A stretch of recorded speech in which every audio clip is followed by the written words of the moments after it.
ఈ దినం పరము నుండి దిగివచ్చు మాట. ఇది నీ జీవితానికి వెలుగుల బాట. నీ ఒడిలో ఉంచబడిన దీవెనల మూట, అద్భుతాల ఆనంద ఊట. జనవరి 9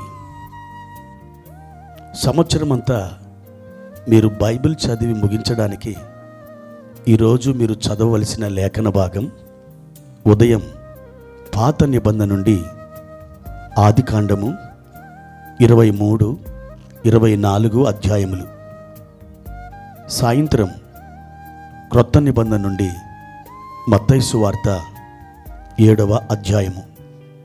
ప్రియమైన దేవుని బిడ్డలారా, పరిశుద్ధాత్మ దేవుడు ఈరోజు మనకు ఏర్పాటు చేసిన లేఖన భాగాన్ని చదువుకుందాం. మొదటి దినవృత్తాంతములు 4వ అధ్యాయము 9, 10 వచనములు. యబ్బేజు తన సహోదరుల కంటే ఘనము పొందినవాడై ఉండెను. వేదనపడి ఇతని కంటినని అతని తల్లి అతనికి యబ్బేజు అని పేరు పెట్టెను. యబ్బేజు ఇశ్రాయేలీల దేవుని గూర్చి మొరపెట్టి, నీవు నన్ను నిశ్చయముగా ఆశీర్వదించి నా సరిహద్దును విశాలపరిచి నీ చెయ్యి నాకు తోడుగా ఉండ దయచేసి నాకు కీడు రాకుండా దానిలో నుండి నన్ను తప్పించుము అని ప్రార్థింపగా, దేవుడు అతడు మనవి చేసిన దానిని అతనికి దయచేసెను. ప్రియమైన దేవుని బిడ్డలారా, ఈ ఉదయకాల సమయంలో ప్రభు కృప మీకు తోడై ఉండునుగాక. ఈరోజు దేవుడు మీకు ఏర్పాటు చేసిన ప్రతి దీవెన మీరు స్వతంత్రించుకుంటారు. దేవుడు మీతో స్పష్టంగా చెప్పుచున్న మాట ఏమిటంటే, నా బిడ్డ, నేను నిన్ను విశాలపరుచుదును. మన దేవుడు విశాలపరిచే దేవుడు. మీ సరిహద్దులను ఆయన విశాలపరుస్తాడు. ఆయన ఈరోజు మీతో ఏమి చెప్పుచున్నాడో తెలుసా? నా ప్రియ బిడ్డ, నీ యందు నాకున్న నా ప్రేమ సరిహద్దును విశాలపరుస్తున్నాను. నా కనికరం అనే సరిహద్దును నీ పట్ల నేను విశాలపరుస్తున్నాను అని దేవుడు మీతో మాట్లాడుతున్నాడు.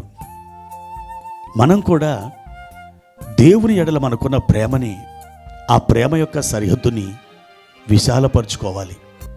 ప్రార్థన సరిహద్దును, విశ్వాసపు సరిహద్దును, ప్రతిష్ట అని సరిహద్దును, ఓర్పు అని సరిహద్దును మనం ఎప్పుడైతే విశాలపరుచుకుంటామో, ప్రియ దేవుని బిడ్డలారా, దేవుడు తప్పకుండా మీకు తగిన ప్రతిఫలాన్ని అనుగ్రహిస్తాడు.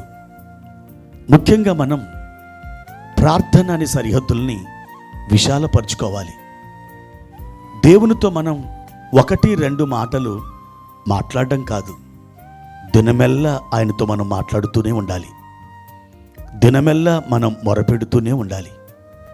మన ప్రార్థన మనకును, మన ఇంటి వారికిని, మన తోటి వారికిని దీవెనను పంచిపెడుతుంది, ఆశీర్వాదాన్ని తీసుకుని వస్తుంది.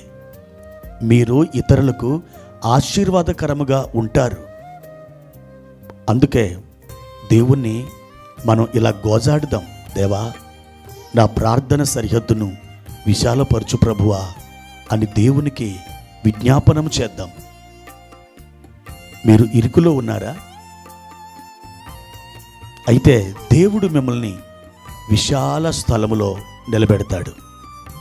దావీదు ఇలా సాక్ష్యం చెప్పాడు. 2వ సమూయేలు గ్రంథం 22వ అధ్యాయము 37వ వచనములో దావీదు ఇలా అంటున్నాడు, నా పాదములకు చోటు విశాలపరుచుదువు.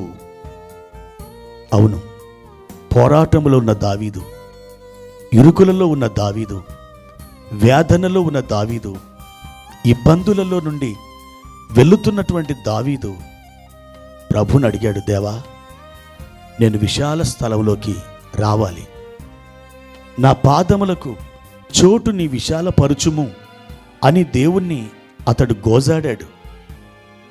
అప్పుడు దేవుడు ఏం చేశాడో తెలుసా? అతని పాదములకు చోటుని విశాలపరిచాడు. ఈరోజు మీకు దేవుడు మీ పాదములకు చోటుని ఆయన విశాలపరచబోతున్నాడు. ధైర్యంగా ఉండండి. దావీదు ప్రార్థన ఆలకించిన దేవుడు, అలాగే ఎబ్బేజు ప్రార్థన ఆలకించిన దేవుడు నీ ప్రార్థన కూడా ఆయన ఆలకించబోతున్నాడు. దేవా, నన్ను విశాలపరచు అని మీరు ప్రార్థించండి. ఈరోజు విశేషంగా యెషయా గ్రంథం 54వ అధ్యాయము 2వ వచనాన్ని ఎత్తుపట్టి మీ వాగ్దానముగా మీరు స్వతంత్రించుకొని ప్రార్థన చేయండి. ఆ మాట మనం చదువుకుందాం. నీ గుడారపు స్థలమును విశాలపరచుము, నీ నివాస స్థలముల తెరలు నిరాటంకముగా సాగనిము, నీ త్రాళ్లను పొడుగు చేయుము, నీ మేకులను దిగగొట్టుము. అవును నా ప్రియమైన దేవుని బిడ్డలారా, ఈ వాగ్దానం ఇది ఈరోజు మీదే. దీనిని ఎత్తుపట్టి మీరు ప్రార్థన చేయండి. మీరు అన్ని విషయాలలో వర్ధిల్లబోతున్నారు. మీరు అన్ని విషయాల మీద విజయాన్ని కలిగి ఉండబోతున్నారు. మీ పాదములకు చోటుని ఆయన విశాలపరచబోతున్నాడు. అంత మాత్రమే కాదు, దేవుడు మిమ్మలను తలగా నియమించబోతున్నాడు, తోకగా కాదు. మీరు పైవారిగా ఉండబోతున్నారు, కిందివారిగా కాదు. ఎందుకంటే విశాలపరిచే దేవుని హస్తం అద్భుతమైనటువంటి కార్యములను చేస్తుంది. అదే ఈరోజు మీ ఎడల కలిగి ఉన్న అద్భుతమైన సంకల్పం. ధైర్యంగా ఉండండి. విశ్వాసంతో అడుగులు ముందుకు వేయండి. ప్రార్థన.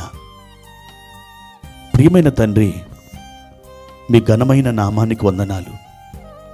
మా పాదములకు చోటును విశాలపరిచే దేవుడవు. ఎబ్బేజు ప్రార్థన ఆలకించావు. మా ప్రార్థన కూడా నీవు ఆలకిస్తున్నావు. మా నాయన, ఎబ్బేజుని విశాలపరిచిన నీవు మమ్మల్ని కూడా విశాలపరుస్తావు. అట్టి నిరీక్షణ కలిగి మేము ప్రార్థన చేస్తున్నాం. మా తండ్రి, ఈ దినం మా ప్రియులు కోరిన రేవునకు చేర్చబడుదురుగాక. తండ్రి, మీ దక్షిణ హస్తం చాపి వారిని విశాలపరచండి.